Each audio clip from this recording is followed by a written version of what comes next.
Well, yes, good evening, Sipho. As you've indicated, Simpiwe, that we're continuing with the ANC's elective conference. Messages of support still coming through. And it was a bone of contention earlier on with Sihle Zikalala raising some concern that the alliance partners were not slotted to give those messages of support. It was not part of the program. And it now seems that there has been some solution that has been found. Sakina? It's an interesting one because on a matter of procedure, Sihle may in fact be correct. But of course, we don't have to speculate much about it. We have Mr. Mapaila from the SACP joining us. Thank you so much for coming through. Thank you very much.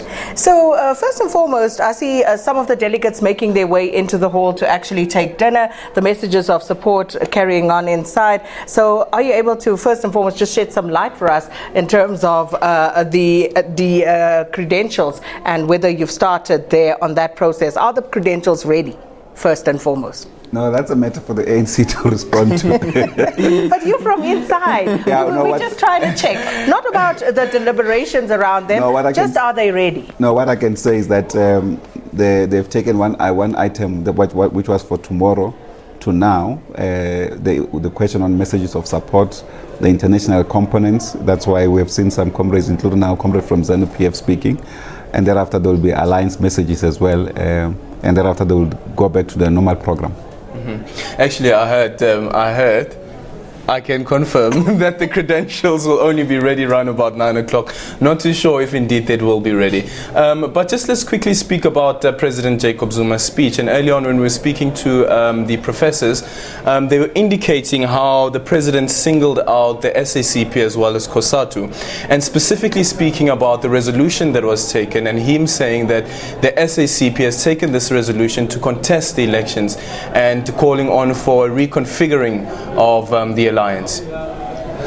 Yes, the alliance has operated in an outdated fashion, not considering the current conditions since democratic elections in 1994. We've always operated the manner we did when we were still underground, when we were still in exile. And we felt that the new conditions required new mechanism and new approaches to respond to the current challenges facing our country and our revolution. And we've also emphasized the point that previously we've taken major strategic decisions together.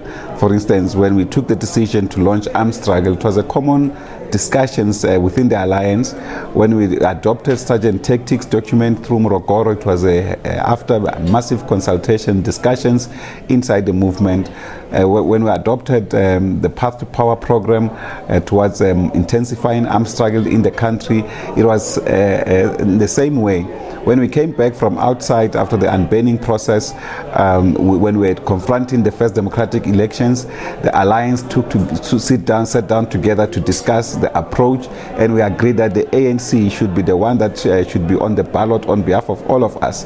But that was not a blank check, and it seems under the new conditions, people have taken that for granted to mean the ANC must therefore decide on anything, even when they don't follow the processes and the procedures within the framework of our revolutionary movement. For instance, the misbehavior and misconduct of President Zuma of recent times, which made us in the party in COSATU, for instance, uncomfortable calling for his removal, which we still stand by that particular decision.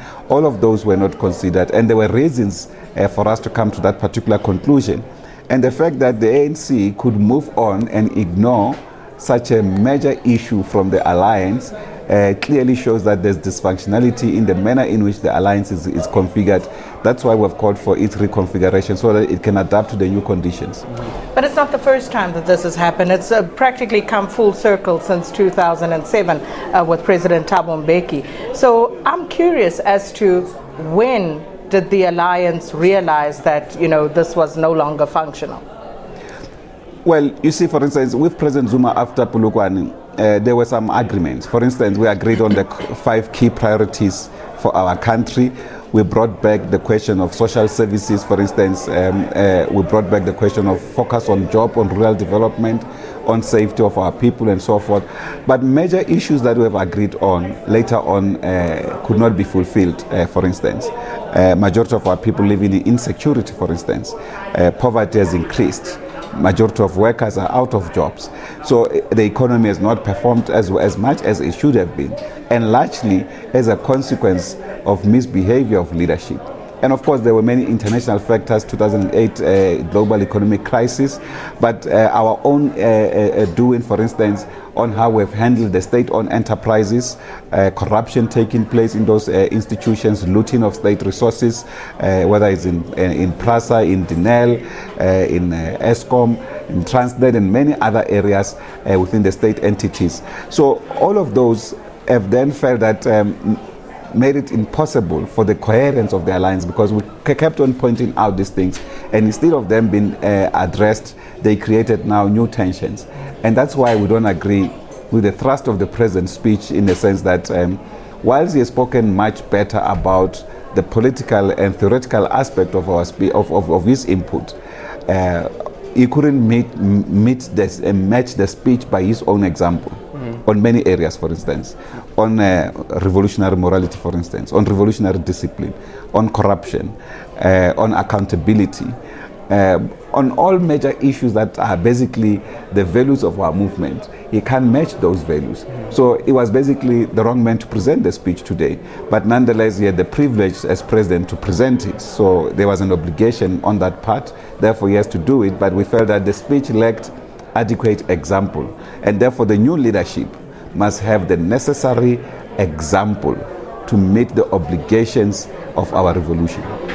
There have actually been two buzz phrases throughout this year and last year as well, and that's been the Guptas as well as state capture, and the president didn't go into that, and instead he spoke about corporate corruption, instead of going into what exactly this corporate corruption is, and some of these allegations that have been leveled not only against him and his son, but also the Gupta family, and now we have issues relating to Steinhoff as well.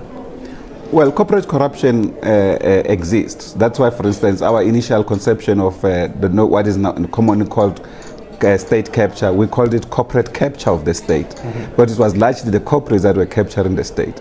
They may have used small corporates like the Guptas, for instance, to do so. The Bakers, through the multi-choice program, for instance, almost captured public entity, the SABC. So corporate capture and corruption exist, is right there. The issue is that with us, we are responsible for the public purse as a liberation movement through the ANC. So we are responsible for wrong things that are taking place in the public service. So we must take responsibility for that. So it doesn't mean that because there's corporate corruption, we must therefore accept public corruption. We must deal with public corruption, or the corruption in the public sector. That will give us the better example to go and confront private corruption, for instance, or corporate corruption, if you like. So we think that he was misplaced. That's why we said he couldn't have spoken much more clearly on this matter, because according to us, that's the reason why we asked him to step down. According to us, he has surrounded himself with corrupt people. He has shielded corrupt people. We've called on him to establish a judicial commission of inquiry into corporate capture of the state, or what we call state capture, and he hasn't done that. Instead, whilst even the ANC came to accept that particular notion and instructed him to do so, the ANC NEC, and he accepted to do it, he went on in the state to take the matter to court, basically refusing to implement the decision that the ANC said he must implement. He presents it here as if it's a fait accompli, it will be done. But now we know it will surely be done because the court has ruled that he must do so.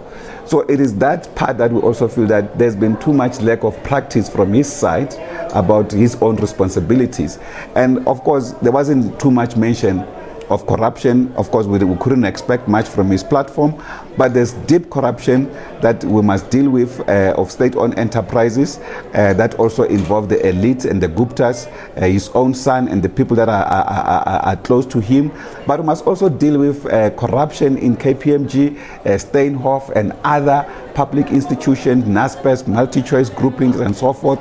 So we want a holistic approach to dealing with corruption as a whole in society, and we want a leadership that will set a new example coming out of this conference, that it will not tolerate corruption in the public sector, because corruption steals from the poor and actually denies us the opportunity to radically transform the living conditions of our people. But what difference are we going to see from the SACP emanating out of this conference? Because it sounds a bit opportunistic, frankly. The SACP is guilty by association. Think about the Nkandla matter. When that first came to light, members of the SACP, where were they? Why did they not come out as strongly as the rest of those who were speaking out against it? If anything, your members protected it. They protected the president. So what are you willing to take responsibility for here? Well, we condemned Nkandla as the SACP in the manner that it came out. We called for people to be arrested as the SACP, and some of our comrades there, including, for instance, Comrade Tulas at the time was in Public Works, took action against those who did wrong in Nkandla. But I must also indicate that we were not given the full information on Nkandla as a party political organization. But ultimately, when the information came out, we were very clear. We felt that there was corruption. We felt that people must face the music, and we actually called for criminal charges to be laid against those who were responsible. So we've been clear in that regard. Of course, we are associated with the ANC. That is why we can't keep quiet, because the successes of the ANC claims them. The weaknesses of the ANC and its failures, collectively in the alliance, we claim them. That is why we can't allow the ANC to fail. That is why we have to make sure that it complies with revolutionary morality and principles, and those principles are clear. You can't take from the poor and the masses. You actually work for them, you serve them. So if it's on the contrary, it creates problems for us. That's why we don't want our movement, the ANC, actually to be weakened by corruption, decadence, rot, greed, and all these wrong things that are not actually within our value system. And in that case, if we are associated with the ANC and we suffer in that regard, we have accepted basically at some point that we accept both the successes and the failures of the democratic movement. Why but we can be vocal. No, yes, because we are part and parcel of the movement. We can't be selective that this outcome is good for us. We own it. We own everything, the weaknesses and the strength, the failures and the successes. But we will be clear and point out where wrong things are happening. And that is why when we felt that President Zuma has reached the limit to be the best example and the best embodiment of the collective leadership of our movement, of the collective values of our movement, we were clear that he must step down. We were clear when we felt that he was attacking our economy in the manner that he was handling, particularly the treasury, and we said we can't accept it. But it doesn't mean that we don't take responsibility for all that the ANC has achieved and all what the ANC has failed to do. There was also a resolution in Mangaung that the president must consult the alliance partners when such a decision would be made with regards to a cabinet reshuffle. The resolution trickles down to provincial department, rather the provincial government as well. And we've seen what's happened in the Northwest, where the Premier has decided to reshuffle his cabinet without consulting the SACP and COSATU for that matter, and SANCO. And if memory still serves me right, it was an SACP MEC who was fired. And for the first time, and some have said that it's unprecedented that you find the president firing a leader of an alliance partner, being a Blade in Zamanda in this case. Things really, really look bad within the ANC and the alliance partner in this relationship that it's having. Why do you still have the alliance? The alliance is not about deployments. Deployment is just one aspect in the execution of our duties. The alliance is about resolving fundamental problems facing South Africa. For instance, the problem of gender inequality, unequal power relations between men and women. It's a broad program of the alliance. It's a long-standing program. The problem of racial inequality in our society, what I call it the national question of the inequalities between black and white. It's a long-standing program, and therefore in that aspect, the unity and the building of a united democratic society is critical for the alliance. The question of resolving poverty and inequality in the workplace and in the ownership of the wealth of the country in terms of class, which is where much of the work of the SACP is concentrated, remains a strategic task of the alliance. So that's the broader and the most important aspect of the work of the alliance, to transform the lives of our people for the better, to take out our people from poverty, to use the instrument, the democratic instrument that we got of the state, to use that to transform their lives. So it's not much about the deployments. Of course, we have agreed that as part of us subverting our own identity into the ANC, there will be a modicum of respect to engage with us when it comes to questions of deployment and so forth, and or contributions of our cadres, but that's not the main thing. And that is why we've said our cadres must be professional cadres that can live outside the state. The state should not be seen as an employment. But to the extent that we have had discussions even with the ANC, including with the president, even when we deployed our general secretary to government, by the way, and when he took the decision to remove him, and only removes him, by the way, because he reshuffled cabinet only to get a space to remove him, was a direct attack on the Communist Party. But we are clear, he was responding basically to the many calls that we have made in public against corporate capture of the state. He didn't want Comrade Blade, for instance, to remain in government, to be a sore point on many other things that, for instance, are taking place. For instance, the question of the nuclear deal.